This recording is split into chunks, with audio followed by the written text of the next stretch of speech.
Bricknose by K.P. Taylor. It was just like when Randy Johnson killed that dove during spring training. It came sailing out of left field just as Randy fired off his fastball, and a moment later it exploded into a cloud of feathers, just like in those old cartoons. Well, that's what it was like this morning, except it was fur, not feathers. I climbed out of my truck. The radiator was hissing like a hog-nosed snake, and smoke was pouring from the grill. Phil hit a black bear last fall. Hit it square in the arse, he told me.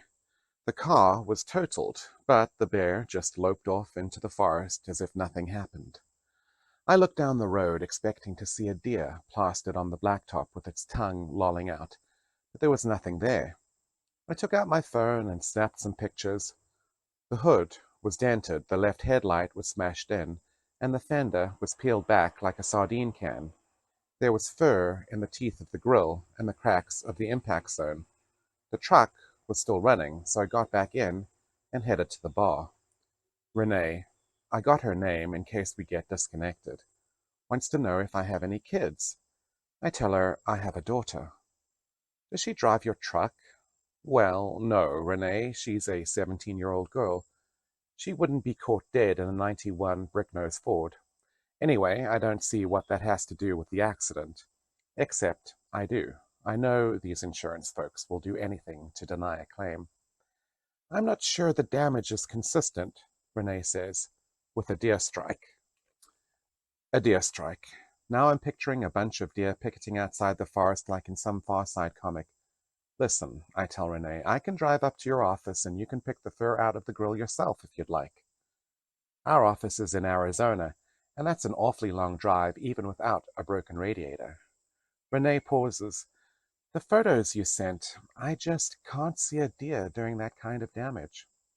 I guess in Arizona you don't hit anything bigger than rattlesnakes and roadrunners, but a 12-pointer like the one I hit can easily weigh 250 pounds. 12-pointer? The antlers, Renee. A buck with 12 tines on the antlers. I thought you said you didn't get a good look at it. Not a good look, but enough of one. Enough to count the antlers? Yep, I close my eyes. This is why people hate insurance companies. Did you get a picture of it, this 12-pointer? Nope. That's unfortunate, she says. After I get off the phone, I wipe down the counter and hang some glasses above the bar. I spend the next hour like an extra in a movie, not doing anything other than trying to look busy. I keep thinking about the deer. As soon as Phil gets in, I'll drive up to the woods and look for it. I don't know why I didn't make more of an effort this morning.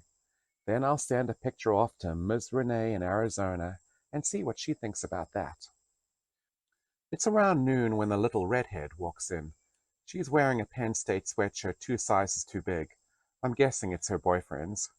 I remember those days when a girl would be so crazy about you that she'd spend a whole week wearing one of your sweatshirts or borrow a t-shirt to sleep in. What'll it be? Vodka tonic, she says, resting her tiny purse on her lap. No one drinks a vodka tonic for the taste. This woman wants to get sloshed without picking up too many calories. Probably needs to stay trim for Mr. Penn State. I don't think I've seen you around, I say, handing her the drink. I ain't been around. She takes a long slurp from the highball glass, ice bumping up against her nose. People who drink like that, they're chasing a feeling, or chasing it away. Anyway, she doesn't seem in the mood for talking. When I first started out bartending, I would have made more of an effort to get to know her, to be a sympathetic ear. That's why I was hired in the first place, because I'm a people person. At least I was a people person until people ruined it. I'll have another. Sure thing, I say. There must have been a hole in the glass. The redhead purses her lips. It's impossible to get a read on her. She keeps her sunglasses on, like she's playing in the World Series of Poker. You want to run a tab? She shakes her head. I don't want to get myself in no more trouble. I hand her the drink and notice a gray-green smudge under her right eye, a nasty shiner not completely hidden by her sunglasses. A couple came in once. This is not a dancing bar, but that didn't stop them from stomping around arm in arm.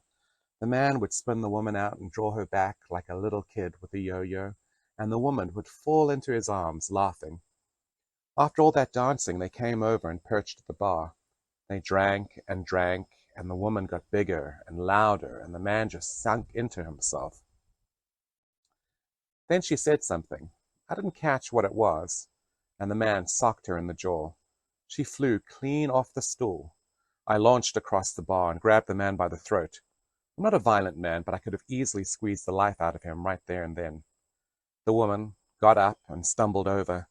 She started clawing at my neck, calling me a bastard and telling me to leave him the hell alone. If Phil hadn't pulled her off me, she might have scratched my eyes out. Later, Phil told me that the world is full of drowning people. The worst kind of people, because if you try to help them, all they do is pull you under with them. The door swings open, and I'm hoping it's Phil. I've got to get out of here and look for that deer. But it isn't Phil. It's Steve.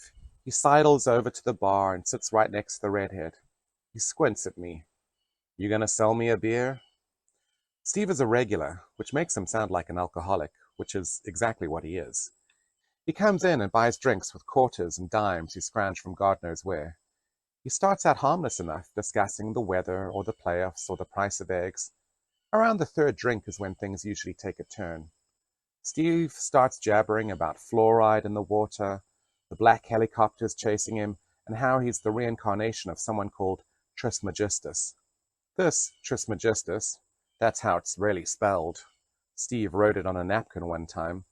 Must have been one sloppy son of a bitch, because soon Steve will be falling all over himself trying to pick a fight. Then I have to take Steve by the scruff of the neck and throw him out in the alley. You gonna sell me a beer? Steve drawls it like a dare. I pour a draft and slide it over to him. I expect Steve to start counting out his change, but he pulls a checkbook out of his coat pocket. Can I get cash back? Steve asks, handing me the check. I guess we'll find out, I tell him. $30. I run the check and contact issuer pops up on my screen. Check's no good, Steve. Try 25. I run the check again and it's declined. Nope. 20. I run the check a third time. Declined. The redhead starts fiddling with her purse.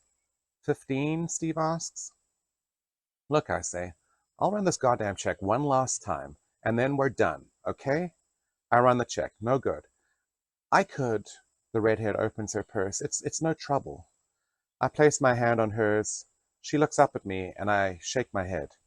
She probably thinks I'm one heartless bastard, but the first rule of bartending is that you don't feed the strays. Hang on, Steve mumbles. I've got another. Steve digs into his coat pocket and brings out another checkbook. How many damn checkbooks does he have stuffed down there? This one'll work, he promises. I got to write it out. Steve writes out the check and hands it to me. I glance at it, and it depresses the hell out of me. He has this elegant, cursive handwriting. I don't know why that makes me feel so down. I guess because I realize that Steve really cared about something once and worked hard to be good at it, even if it was just his handwriting. The check goes through, the cash register dings, and I hand Steve 4 $5 bills and his receipt. The receipt's about 4 feet long because of all those declined transactions.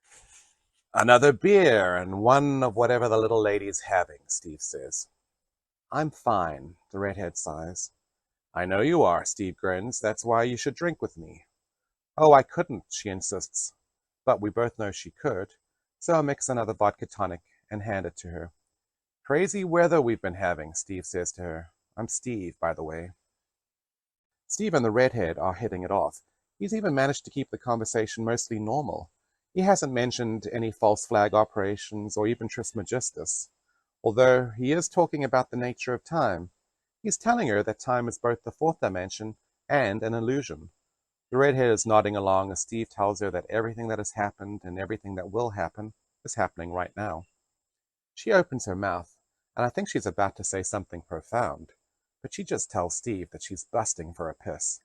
She heads to the ladies' room, and Steve calls out after her something stupid like, I hate to see you go, but I love to watch you leave. That's all the encouragement she needed. Now she's really swinging her ass. Holy shit, I think Steve's gonna get lucky. But as soon as that little redhead is out of sight, Steve is halfway out the front door with that long receipt swinging from his back pocket like a tail. The redhead returns, all smiles, and that baggy sweatshirt is now tied around her waist. "Where's Steve?" she asks. "I guess he left." Her smile fades. "Steve left? About a minute ago. Look, you're better off. My purse." She's giving herself a pat down, checking all her pockets. She even removes her sunglasses for some reason. "I had it a minute ago." She's all wild-eyed and wailing, "Steve, Steve, Steve," as she stumbles toward the front door and almost collides with Phil, who's just coming in. "Who the hell was that?" Phil asks me. "Oh," I say, "just another one of your drowning people." "Heard you hit a deer." "Yep, now I gotta go find it. For the insurance." Phil nods. "Did I tell you about the time I hit that black bear?" "Hit it square in the ass. That's right." "You're sure it wasn't a bear?" "Might have been. I didn't get a real good look at it."